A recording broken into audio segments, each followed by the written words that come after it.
everyone. Hi. Or like I just did like this. Are we live? Are we live? I know, like we've got like a Helen is in our ear, like she's our producer and she's in our. Can you imagine? Can you imagine if we had Helen in our ear? Yeah, no, I've got it, Helen.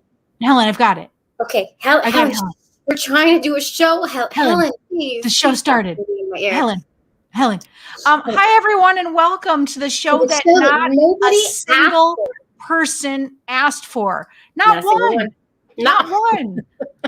Let's really ponder the fact that not one person asked for this show, and yet we have created a very long weekly show with guests. It's the show that nobody asked for, the only reason that we shower. If these ovaries could talk is live right now. So good. Oh, come on. Who is that singer? Who is that? She's so talented, right? I was trying to Google her. I used Shazam and I could not figure out who it was. It's your mom. Hi, Mom. Oh, look, and who else? My sister's here for the first time in a while. Hi, sis. Hi, everybody. Welcome to our show. I still have to fix that song. I also want to talk about the fact that somebody told us to put "Roll the Tape" Helen on the back of our shirts. And that's genius. I think we are going to create a "Roll the Tape" Helen line. But I do want to say, Jaimie, at some point, our listeners are going to become aware that you say, "I'm going to fix that every single week," then it doesn't get fixed. I don't have time. Then stop saying you're going to fix it. I want to put like cool effects on it and like make it harmonize. Like a little share like reverb. No. Check. No. Just some harmonies. Anyway, hi. Let's talk about our first hot topic. Boom. Jaimie.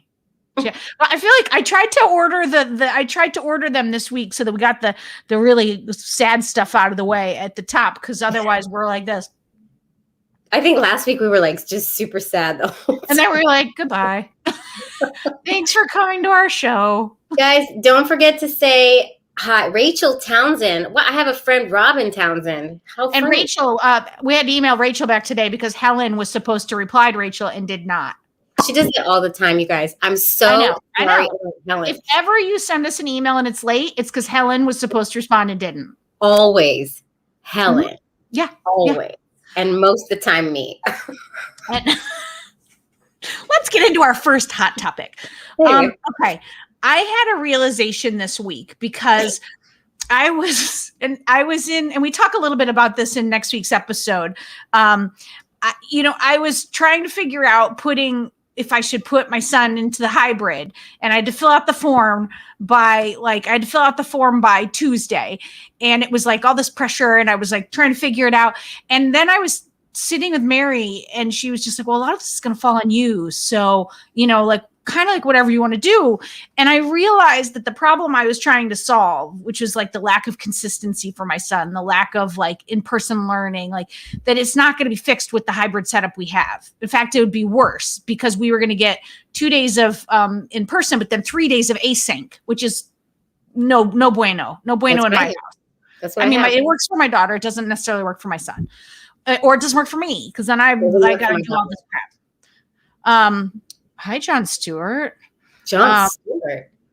I mean, it's exciting just to see the name Jon Stewart. I know. I love you, Jon Stewart. But so in this moment, I had the realization of like, okay, yes, we're going to be getting back to normal because it's like vaccines are coming and like we're getting vaccines and like, but the new normal's not going to be. Again, everybody's been saying this, but I think I just didn't pierce the skull that the new normal is going to be sucky too. And maybe I'm just being a downer. Am I being a downer, Jaimie? No, it's hard. But when we talked about this, I said I have kind of a different outlook than you because I guess I've always known it was going to suck. Like I've always thought, yes, we're going to get back to some kind of normal, but it's not going back to normal for a very long time. I think what I didn't think about is the logistics.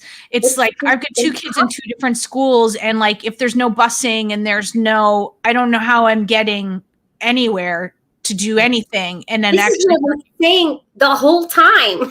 Yeah.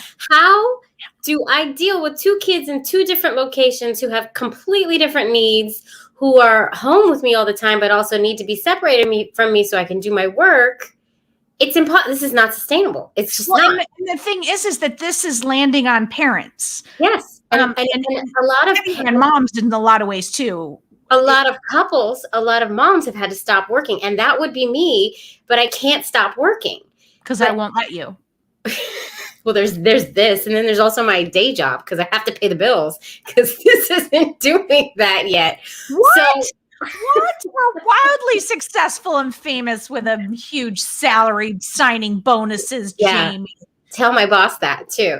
But also, like, I also have realized, like, okay, so this is the new normal. I always knew it was going to suck, but I'm feeling a little bit optimistic, which is funny because I feel like we have figured out a way to be as normal as we possibly can. Things are open.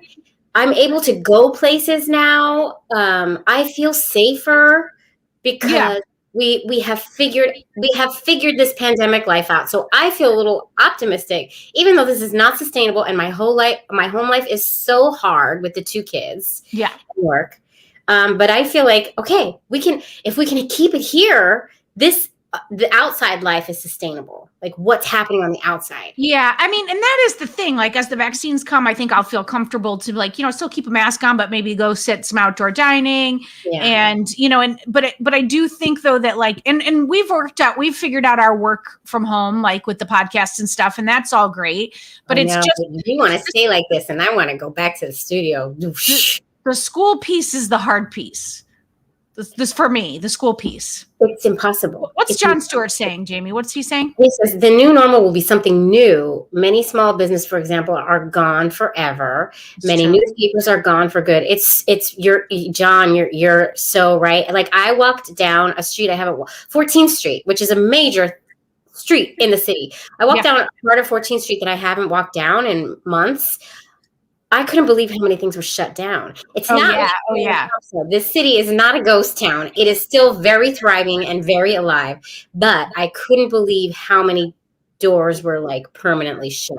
Unfortunately. Well, I just read an article that there's a lot of people who it was their dream to live in the city, young people, and they're moving into the city because the rents are cheap. Oh, well, there you go.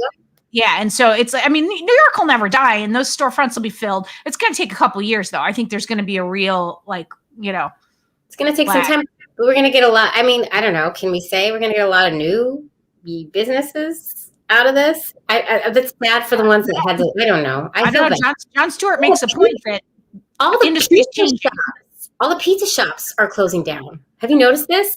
New York is famous for like go and get a slice. They are all closing down. Like there's one that I know of left. Those will be back. Dollar Pizza will never die. Pizza will die. It's died now. It's dead now. It's on pause. Speaking of on pause, what do we think of repealing corona restrictions in a couple of states? And now I don't know if my sister's still here, but she lives in one of the states that did some rolling back. Kim, are you scared or are you excited? All right. Here's how I feel. I feel like I understand that whole return of investment. Like we have to like that fine line of like, where do you can't shut down forever and small businesses will die and you got to kind of start to open it. So I understand that. What I don't understand is losing the mask mandate. There's nothing to me, not scared that there's no reason that you can't put a mask on. To help, if it helps someone else, if it helps you. That's my only thing is like why, and also like removing the mask mandate then puts it on a small business owner to like enforce it in their store, and I think that stinks. But I understand maybe the impulse to say, okay, we're going to start to open things back up. I mean, New York is starting to open things back up. A lot of things are opening back up. But we all wear masks. I feel safer with people wearing masks around me. Oh, me too. I'm double masking right now. Whenever I go on, like, I have to take the subway to take my daughter to school. So I'm double masking for that. And anytime I'm like not outside, I wear like one of the surgical ones underneath it. Yeah, well, I got the KN95, so I only have to wear one because they said Woo, that. look at you. What did John Stewart say? We got him on Amazon. Get him delivered. John Stewart says that new biz, green tech, green jobs. Yep, home delivery, serving people at home. Yep. Yeah, and like businesses like ours have gone completely virtual. Like, I mean, not to, but businesses are making it work. So yeah, totally. You can make it work. And But Rachel agrees. Rachel agrees. Easing the mask mandate seems so crazy. That's the part. I've yet to, much like women who fight for the like you shouldn't get the epidural. No one has ever given me an argument why I should not get the epidural. It's a personal opinion. No one's ever given me an opinion. But I am going to say I've not ever heard a reason. I've never heard a reason that you can't wear a mask. My mom will give you a reason to not get the epidural, but it's a whole long story. So we're not going to go into that right now. But all right, well, let's have your mom on the live stream to tell that. We can talk about getting that epidural. It didn't work out for me. It did not work out for me. My brother. I don't. I feel more comfortable. All I'm going to say is how I feel. I feel more comfortable with everybody wearing masks. That's where I'm going with that argument. Me too. Cat hair in the mouth. Cat hair in the mouth. My sister, you got to get over your cat hair in the mouth. Wash your masks. Use disposables. You know what you do? Have you guys done this? You put a little essential oil, like some lavender or some peppermint in your mask. Don't put too much though, because it's overpowering. The first time I did it, my eyes were watering. It was not okay. But you just put a little dab on your finger and you just touch it in there. Oh, your mask smells so good for a while. Oh my God. But anyway, listen, you guys, you do you, but just everybody stay safe. That's all. I want everybody to be healthy. We are now, Jaimie, getting to the penultimate hot topic. We have a couple more hot topics. But before we do that, can we just talk about my beautiful background? I have changed things up so that it's more pretty. I just want you to know that before we started, Jaimie was like, should I get my plant? Should I get my plant? I'm going to go get my plant. I was like, go get your plant. And then she comes running out with the plant. And I was just like, that made a big difference. That's critical. Because we still have not fully moved in. Like the walls are blank. I don't know how much longer you can say we've not fully moved in. How long we don't have anything on the walls. Only 6 months. Right? Since July. A little longer than that. You live there, Jaimie. You're nearing a year. You live there. It's just we're not done, especially this room, because this is the last of our worries. But anyway, so I put a plant in my guitar in the background. Well, I absolutely love your plant. It makes me happy. Let's talk about Jodie Foster. I was in bed when Jaimie started a whole kerfuffle on Twitter. Because I was watching the Golden Globes. Obviously, Robin was sleeping because that's what she does. That's what I do. Yes, I realize it's March. Kim, thanks. She's throwing shade. Yeah, she is. That's cool. Your family, you can throw shade. But okay, thank you. Put up Julie's thing because they're there 4 years, still haven't put things on the walls. It's gonna take me. But Julie's not saying I just moved in. That's the difference. You didn't just move in. Anyway, okay, so I'm watching the Golden Globes. Jodie Foster wins. We all love Jodie, obviously, of course. Who doesn't love Jodie? There was the Nell setback, but everybody loves Jodie. And I just want you to know that I just showed great restraint in not doing ta-ta, blown in the wind. Blown in the wind. Chick-pay. Mossy piece of chick-pay, tie in the wind. Okay, we have to stop. Stop. Okay, go. I could quote this for Actually, I actually love the movie Nell. I actually really do. I cannot watch that movie. I watched it once and I was just like this. I love Nell. I really enjoyed it. Okay, so yeah, exactly, John. We're working John. People put things on the wall. Okay, so I'm watching. She wins. It pans to her sitting on a couch with a woman. I didn't know she had come out even having a wife, actually. Well, hold on, because we're going to get into this. But then she proceeds to kiss her wife on the lips. I was like, oh my God, Jodie Foster just came out to us. She must have I thought she had just come out. Now, Robin is going to tell you she's been out but listen, here's the thing. She has never fully come out and said, I am gay, I am married to a woman. And then in her speech, she continues to go on and she goes, I love my wife. I couldn't believe it. I was like, so I went on Twitter thinking this was going to be all over Twitter, and it wasn't. But I started a whole feed, and then everybody was making fun of me. And I woke up and was on my phone like, what? I was like, Jodie Foster came out. Okay, so I said to Jaimie, Jodie Foster came out, and then Jaimie Lautner's head popped off. So I looked it up, and when she won the Cecil B. DeMille Award in 2013, she literally said, and this is a transcript from her acceptance speech. She said, "It's not going to be a big coming out speech tonight because I already did my coming out about 1,000 years back in the Stone Age, in those very quaint days when a fragile young girl would." And then she goes on to other things. That's not coming. She didn't say I'm gay, I'm LGBTQ, I'm married to a woman. So there's two different things that are happening here. One is when she did this, LGBTQ folks, there was a lot of people who were mad because she didn't use the word. Oh my God, there's some kind of 5-alarm fire outside my window. But LGBTQ folks were mad because they felt that she didn't use the word gay or lesbian or LGBTQ. But so you can be mad, but I'm not she mad. didn't come out. I'm not mad. I'm just saying she didn't come out. She insinuated. She still left it open, is what I'm saying. She literally did not. She said, I already came out. I mean, that is the transcript. Anybody she literally said those words. Because me and Robin are going to have to agree to disagree on this one. We are going to have to agree to disagree. I have to say, the moment yesterday when she kissed her wife, I think that was one of the most ballsy things she's done in this gay sphere of her entire career. That's what I think. And I think that was a big deal for her inside herself.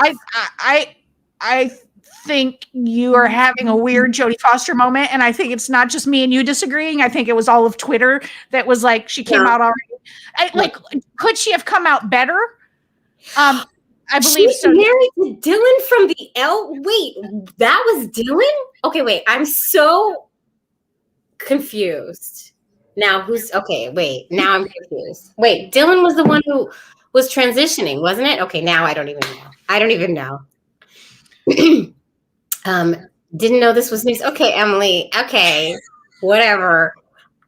Listen, guys. I just feel like she never. Keep the comments coming, everyone. Keep the comments coming. I'm loving this. I just feel like her kissing her wife on national TV was a big deal, and I'm happy about it. I'm glad she did, and I'm happy about it. The producer, I don't remember who Dylan was now. I gotta go look. But she was, her wife was an attractive lady. Okay. All right. Let's move on to our next hot topic. Okay. We said we were going to discuss this. Mixed feelings here. Mixed feelings. Okay, everybody. We're moving on. No need to move on. Keep them coming. Oh, Robin loves it when I'm wrong. Okay, so this evangelical organization, what are they called? They are called the Bethany Christian Services. Yes, Bethany Christian Services. For 77 years have denied same-sex adoption. You go ahead, Robin, because I got a cough. Yeah. Well, they've just recently started to say that they will. I mean, the article is in the Times, and it was major evangelical adoption agency will now serve gay parents nationwide. And this is the part in the article that's sort of like, it definitely got to Jaimie, which she'll talk about. But the thing that, in this one quote in here at the top, and this is from Chris Pulaski, who's the organization's president and chief executive, we will now offer services with the love and compassion of Jesus, which I don't know what that means, but to the many types of families who exist in our world today. Mr. Pulaski wrote, we're taking an all hands on deck approach where all are welcome. That all hands on deck thing really made me sort of angry, because I was like, what if you didn't feel like it was a storm of children that need homes, you would not be doing this. But anyway, Jaimie, you go ahead. Yeah, it feels like it's not really about the children or for the children. It's, you have this moral stance which is a bigoted moral stance. And thanks for letting us in the room, but no thanks. Boy, bye. I just like, you're disgusting, you're gross, and you pretend that you are for the children, and you pretend this whole Jesus stance. Listen, if you really were all about the Jesus stance from the beginning, you'd allow anybody who is capable to adopt these children who need homes. Are you kidding me? So, and then also when you read this article, it also goes on to say that a bunch of board members have left. A bunch of people have left this congregation because of it. So, and there was other evangelical groups that were like, this is not helping our fight, because they're bringing up all these court cases to try to stop. So we'll see how far they go with this one group, but they haven't fixed the foundation, and this is a cracking foundation. And it's just like, you're getting all these accolades because, well, I guess I don't know that they are getting accolades. In our bubble, they're getting all these accolades, and they're getting these positive articles written about them from the people who have the perspective of the bubble that we live in. And I think, you know what? I don't even need to hear about them. I mean, there must be people in these states that have this organization that want to adopt LGBTQ families who, and it's your only option. And then yes, it's great news for you. But I worry that these folks are going to still face extreme discrimination, and it's not going to be an easy process. And I just feel like it's face value crap. So, I mean, you and I always talk about this. Like, I tend to have like I'm so happy just to be let on the bus, which is not great. And I acknowledge that. Like, I'm always like, well, at least they're coming around now. It's like, and I've seen people write and say that they're coming around because of money. And I've seen, I don't know what, but it's like, I don't know. There's a part of me that's like, this could help a lot of LGBTQ families, get kids. And I think, and I'm sorry, I should say it better. Also, this could help a lot of the kids that need placements. What did do you remember our guest who had said how many kids there were in foster care that need homes? I can't remember. It was like a couple 100,000 or something like that, or so many children. Children. I don't know. So I'm really torn about it. Like, I'm kind of like, I wish you had done it sooner. I wish, 77 years. Yeah. Emily Maurer is saying, my wife and I have been considering adoption, and one of the things we've been looking at are agencies that are truly inclusive and not just reluctantly working with LGBTQ folks. That's great. Which is something in a small town and you don't have that option. But this is what we talk about all the time on the podcast, like about the need for more inclusion and the need for more education, not just for adoption agencies and foster care agencies, but for every single organization in this country who says they work with LGBTQ people, but they really don't. And they don't know how to actually be inclusive and use the language that is needed. And have the attitude that is needed to be inclusive. Well, that's the thing is, are LGBTQ families who go through this organization going to have a positive experience? Will they be treated well, or will they be treated badly by reluctant workers when the church, or will the church lead and then the organization and people will come and follow behind? Someone's got to take that first step. That would be amazing if that would be the outcome of this. If the actual religious organization led a flock of people into a more open and loving stance. Yeah, great. I'm laughing because there seems to be some kind of a fight that is happening with Jon Stewart and people in our chat, and we're not sure what's happening, but my sister's now getting involved, and I think it should be handled soon. So, John, we're not sure what's happening. Emily's a frequent guest and a frequent person. Let's all be kind and be nice to each other. So let's everybody calm down. This is a place of love. We're talking about I know what's happening. I don't know what's happening. Well, we have one more hot topic. Jaimie, what are you watching right now? We just started. Oh, we did. We just started Outlander. Wait, what's Outlander? Why do I know about this? So it's in England and Scotland, and it starts in modern times. or no, it starts right after World War II, and it's this couple, and they're rekindling their love for each other, and they go to this like the high plains of Scotland. They go to this town, and it's Halloween, and they go to these rocks, and they stand in the center of these rocks for this Halloween ritual or whatever. Anyway, long story short, which didn't happen, this woman gets transported to like, I don't know what era it is, the 1600s, 1700s in Scotland, when England and Scotland, I guess England and Scotland have very much always been at war, but anyway, it gets transported to another time, and I guess she's gonna fall in love with a different dude. I don't know.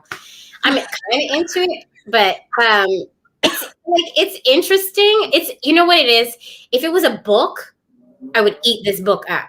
I wonder if it was based on a book. That sounds like the kind of thing that would be based on. It seems like it was based on a book. I would eat this book up, but the acting, I get really bunched up about acting, and I get annoyed when I don't think they're doing it right. So it's fine. Hold on. I'm gonna do. So I just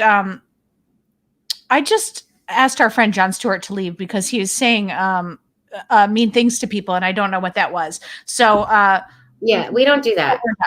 So, but Rachel, I don't know if it's a book series. I bet you it is, because it seems like it is. And you guys, I'm so sorry that there was somebody being rude in the comments. Really, like he was having fun and being with us, and then all of a sudden started attacking our pal Emily, which no one should attack Emily, for God's sake.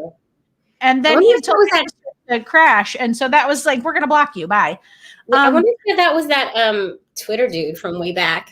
Oh my God, I don't know. But I want to tell you what I got lost in. So I started WandaVision, which is really fantastic. Oh, right. That's something I'm supposed to watch. It's so good. I feel like it's like, I keep trying to tell Mary to watch it, and she's just like, I don't like Marvel. And I'm like, it's not, I'm like, it's Marvel, but it's not like Marvel. It's That's exactly what my wife is going to say. But it has a totally different, it's like a show within a show. The acting is fantastic. But so then I got all caught up. There's only one more, and I think it's tomorrow night. But I got all caught up, and I was like, okay. And then I started watching all the Marvel movies in chronological order. I don't even understand what happened to me, but I started like with Captain America, and I burned through 3 of them. And then I got stopped at the Hulk because I couldn't find it on Disney Plus. And then I was like, are you watching these with your kids or just by yourself? Like literally by myself, like a total loser. I don't even understand. Well, I think that's a total loser. I would do that. I actually really love Marvel. I love Star Wars. I love all that stuff. I do too. I like, no apologies, but it's more just like, I was just like, I'm watching these in chronological order. Like, because I was like, I need to find out like how did this become this? Like, you know what you can do for all of us, Robin, is create a Google Doc with the actual chronological order. I don't know how you know that. Oh, they were internet articles, Jaimie. I didn't have to create it, and somebody else already did. I would do that. I would watch I would do chronological order. All right. Well, you can I love The Mandalorian. Have you watched The Mandalorian? I haven't yet. Maybe I need to do that. My brother turned me on to that, although I had to stop because Anne's not really into it. So I don't really watch it. We only watch TV together. Like, we don't have time to watch TV alone yet. Well, Mary has like her NBA 2K basketball crap that she's doing on the Xbox, and then I come in here and then my kids come in that door right behind me 400 times, to the point where I go, okay, seriously, this has to be the last time that you come in here, because we're literally wrapping this up. Yeah. Well, yeah. I tell you to Google it. She did. I know Rachel throws shade. Maybe Rachel has been taken over by what was his name? I've already forgotten. Jon Stewart. Jon Stewart. No, we love you, Rachel. Listen, I did start watching that Glassblower show too. Oh, it's good, right? I'm sorry. I loved it. I burned through it. And in the beginning of season 1, I was like, I couldn't take Deborah. And then by the end, I was like, all right, I think I might. Deborah's the one with like the really extreme fringe and then the glasses. I think I watched season 2. You might have started with season 2. Double back.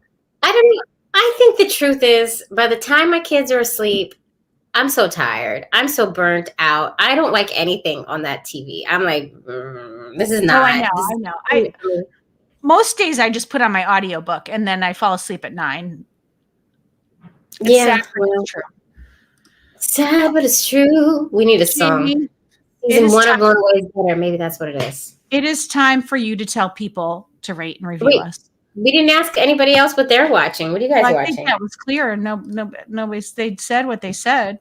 Really, I liked season 2 also. I mean, I watched them out of order, Oh, so I don't know. And I also, there's more people I didn't like in season 1 of Blown Away.